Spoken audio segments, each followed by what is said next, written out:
لوگ کہتے ہیں اچھے دل والا انسان ہمیشہ خوش رہتا ہے، لیکن میرا خیال ہے کہ اچھے دل والا انسان بہت زیادہ تکلیفیں اٹھاتا ہے، کیونکہ ایک اچھا انسان ہونے کے ناطے وہ دوسروں سے اچھے کی امید کرتا ہے۔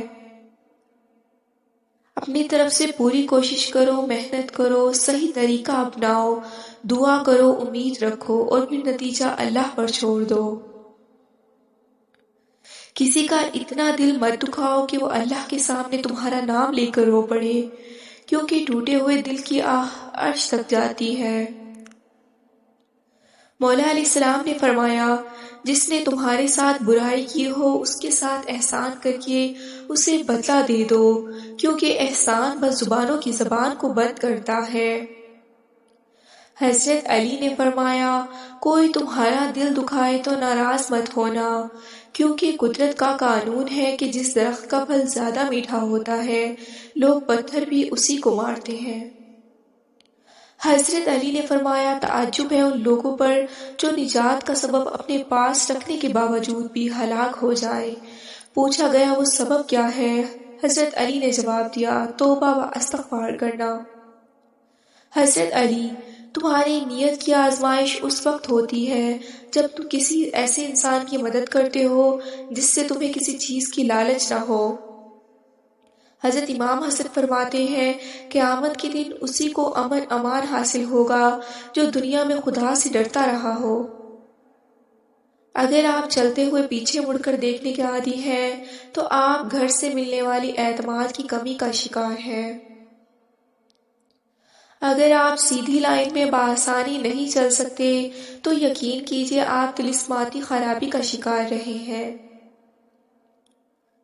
جو لوگ دیر تک جاگتے ہیں وہ زیادہ تخلیقی ذہن اور زندگی کے فیصلے کرنے میں بہتر ثابت ہوتے ہیں۔ کبھی بھی کسی کے ساتھ زیادہ پیار یا دیکھ بھال کا اظہار نہ کریں، کیونکہ یہ انسانی رجحان ہے کہ وہ ہمیشہ مفت کی چیز کو کم سمجھتا ہے۔ زندگی بہت مختصر ہے، سمجھ آتے آتے گزر جاتی ہے۔ دل میں کوئی بات نہ رکھے، نہ جھگڑے طویل ہونے دے، معاف کر دے کیونکہ معاف کر دینا اللہ کو پسند ہے۔ کچھ لوگوں سے نفرت نہیں ہوتی، بس ان کی کچھ باتیں سوچ کر ان کو محبت دینا مشکل ہو جاتا ہے۔ تعلیم کا پہلا اصول یہ ہے کہ اپنی آواز نیچی رکھیں اور اپنے الفاظ میں احترام پیدا کریں۔ یا اللہ، موت کی تلخی، قبر کی سختی، حشر کی شرمندگی، جہنم کی گرمی سے ہماری حفاظت فرما، آمین یا رب العالمین۔ زندگی میں اگر آپ کے انتہائی عزیز اور قریبی لوگ بھی آپ سے دعا کر جائیں، آپ کے خلاف ہو جائیں، تب بھی اگر آپ صبر سے کام لیں اور اللہ پاک کا پر کامل بھروسہ رکھیں تو اللہ پاک آپ کو وہ مقام عطا کرے گا کہ زمانہ دیکھتا رہ جائے گا۔ کوئی بھی مصیبت اللہ تعالیٰ کی اجازت کے بغیر نہیں پہنچ سکتی۔ حضرت علی نے فرمایا، تمہاری تکلیفوں کا حد سے زیادہ بڑھ جانا اس بات کی نشانی ہے کہ اب اللہ تعالیٰ کی طرف سے آسانی آنے والی ہے۔ معلوم ہے جب ہم بڑے ہو جاتے ہیں تو پینسل کی جگہ پین کیوں تھمایا جاتا ہے؟ کیونکہ پھر غلطیوں کی گنجائش باقی نہیں رہتی۔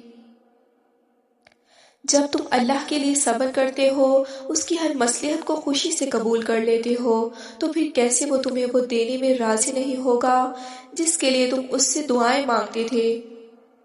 اللہ تعالیٰ فرماتا ہے، جب تم پر کوئی ظلم کرے تو میرے انتقام پر راضی ہو جاؤ، کیونکہ میرا انتقام تمہارے انتقام سے بہتر ہے۔ دوسروں کو سمجھانا مشکل ہو جائے تو اپنے آپ کو سمجھا لینا بہتر ہوتا ہے۔ جن کے دل میں مکافاتی عمل کا خوف ہوتا ہے وہ کسی کے ساتھ برا کرنے سے پہلے کئی بار سوچتے ہیں، اور یہی سوچنا ان کو اس برائی سے روک لیتا ہے۔ انسان کی قدر اس کی زندگی میں کرو، مرنے کے بعد غیر بھی کندھے پر اٹھا لیتے ہیں۔ حضرت علی نے فرمایا، تکلیف میں صبر سے کام لیا کرو، کیونکہ سونے کو آگ سے آزمایا جاتا ہے اور مومن کو تکلیف سے۔ زندگی میں کبھی بھی اپنے ہنر پر غرور مت کرنا، کیونکہ جب پتھر پانی میں گرتا ہے تو اپنے ہی وزن سے ڈوب جاتا ہے۔ حضرت علی نے فرمایا، مشکل وقت میں ہمیشہ دعا مانگا کریں، کیونکہ جہاں سے انسان کا حوصلہ ختم ہوتا ہے وہاں سے اللہ پاک کی رحمت شروع ہوتی ہے۔ جو تھپڑ انسان کو اس کے مخلص ہونے پر پڑتا ہے وہ اس کو بدل کر رکھ دیتا ہے۔ جب بھی آپ کے دروازے پر کوئی مانگنے والا آ جائے تو اس کے جانے کے بعد رویا کرو، اے اللہ پاک تیرا شکر ہے کہ مجھے دینے والا بنایا، مانگنے والا نہیں بنایا۔ اصلاح کے 100 الفاظ سے زیادہ تجربے کی ایک ٹھوکر انسان کو مضبوط بناتی ہے۔ کچھ باتیں سمجھانے پر نہیں بلکہ خود پر بیت جانے ہی میں سمجھ آتی ہے۔ جو تمہارے اختیار میں نہیں اس کا سوال نہیں ہوگا تم سے، اس کے پیچھے خود کو مت ہلکان کرو۔ اگر آپ کا ضمیر اور نیت صاف ہے تو اس بات سے کوئی فرق نہیں پڑتا کہ کوئی آپ کو اچھا کہے یا برا، آپ اپنی نیت سے جانچے جائیں گے، دوسروں کی سوچ پر نہیں۔ تمہیں یہ امید ہے نا کہ اللہ تمہاری ساری دعائیں قبول کر لے گا، تو یقین رکھو جس رب نے تمہیں امید دی ہے وہ جلد ہی قبولیت کی خوشخبری بھی دے گا۔ جن کو علم ہو جائے کہ اللہ بڑے غور سے سنتا ہے تو پھر وہ اپنی کہانی کسی اور کو نہیں سناتے۔ دل جہاں کھو جائے وہاں سے واپسی کا راستہ بہت اداس ہوتا ہے۔ چھن جانے کی اذیت چین نہیں لینے دیتی، اور جنہیں آپ چاہتے ہو ان کی آنکھوں میں ابھرنے والی بے اعتنائی کی ایک لکیر بھی بہت اذیت دیتی ہے۔